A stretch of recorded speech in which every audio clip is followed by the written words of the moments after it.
Here it is, the first look at Total War Warhammer 3 gameplay. Today we'll be testing our mettle in an epic new game mode, Survival Battle. Survival battles drop us into the heart of enemy territory. To prevail, we'll need to deploy our defenses by spending supplies on a variety of barricades, projectile towers, traps, reinforcements, and buffs. In this particular survival battle, we're taking the fight to Khorne, seizing 3 victory points as we progress through the ruined fort with the Brass Citadel and its gatekeeper as our goal. But our invasion into Khorne's domain will be hard fought. We'll be repelling 3 waves of lesser demons before going toe-to-toe with an exalted bloodthirster. As the battle begins, we find ourselves immediately set upon. Some quick flanking and a blast of Katarin's ice magic sets us up for a swift initial win. Now that the way ahead is clear, we can progress to capture the first victory point and start our defensive preparations. We'll use our structures, which have been built from salvage found in Khorne's realm, to our tactical advantage. They'll help us herd our foes into kill zones so we can take control of and maintain the battle's flow. We'll place barricades on either side of the victory point and block off all easy routes up the main ramps. This will funnel the bulk of the demons towards the side ramps, where our Tsar Guard will hold the line. Meanwhile, our towers, Kossars, and Katarin will tear them apart. Here they come.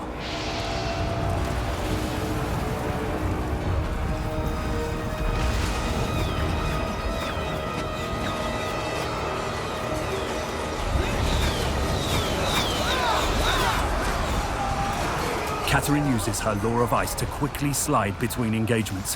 To help ease the load on our Tsar Guard, we'll use her devastating Frost Fang ability and Heart of Winter spell.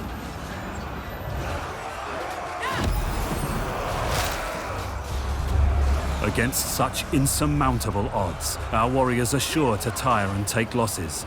Thankfully, we can keep our army fighting fit with the Replenishments menu.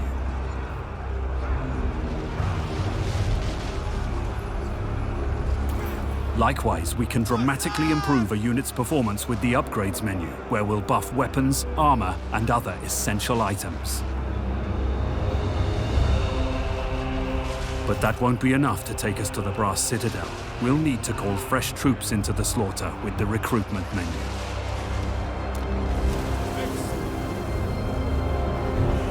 Our defense is holding thanks to our Streltsy reinforcements, but the demons keep coming.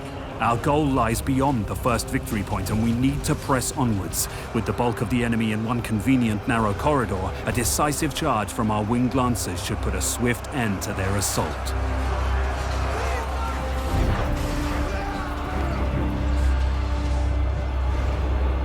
We must press on into the blood pits and seize the icon of blood!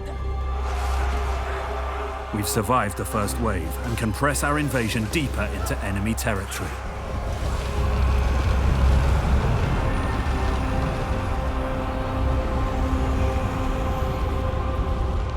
The defense of the second point begins shortly. We've only a brief respite before the demonic hordes come anew, and haven't much time to arrange our units and structures. As we progress, we'll expand our pool of available troops, summoning higher-tier units to meet the challenge of an ever-growing threat.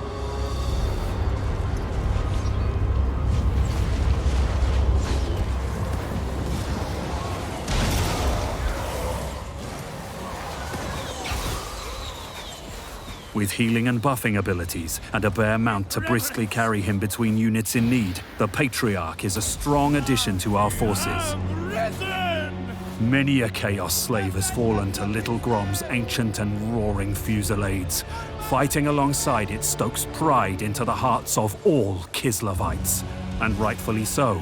Right now, Little Grom, with help from the Ice Guard and other units, is making steady work of the demons assaulting our western wall.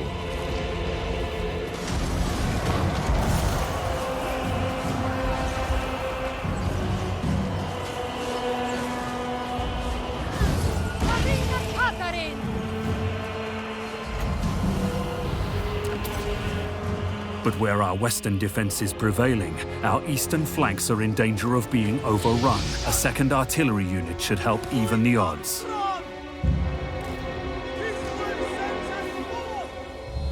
Although advancing's our primary focus, we'll leave a rearguard to protect the bulk of our army. Losing a victory point and getting flanked now could spell disaster. One final push to the boiling moat!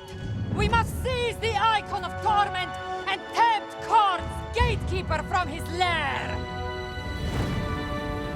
Here we make our final push.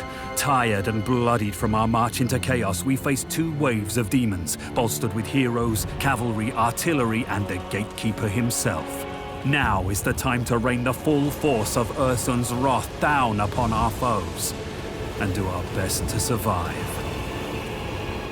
But to endure the coming storm, we'll need Kislev's fiercest defender. Despite Khorne's overwhelming numbers, we're standing strong. Kislev's superior ranged capabilities mixed with the staunch bulwark of the Dark Guard and the capacity to restore our troops from the replenishment menu and the Patriarch's abilities means we're deeply entrenched. With that in mind, we can stand to be a bit more aggressive.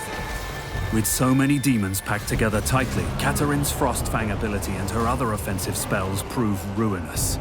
And with Khorne focused on piercing our Tsar wall, we can unleash our Warbear Riders and other cavalry to wreak havoc in their flanks. Add the Elemental Bear's ranged Elemental Breath ability and a continuous rain of fire from our little Grom units, and we soon find ourselves prevailing against the third wave. Prepare for the fight of your lives!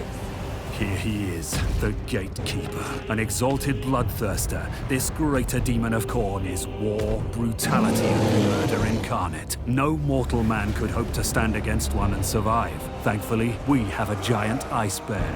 If we're not careful, Khorne's Gatekeeper will systematically devastate and rout our infantry, sowing discord and creating holes in our wall. We need to keep him focused on the Elemental Bear whilst peppering him with ranged attacks and spearing him with our anti-large infantry, like the Ice Guard. The quicker we tank the Gatekeeper down, the sooner we claim victory. The combined might of Katarin's magic, the Elemental Bear's ferocity, and the continuous assault of our army is too much for even Khorne's greatest of champions. We stand triumphant. But Khorne is not the only dark god with a realm in this accursed place. The battle is won. But the war goes on.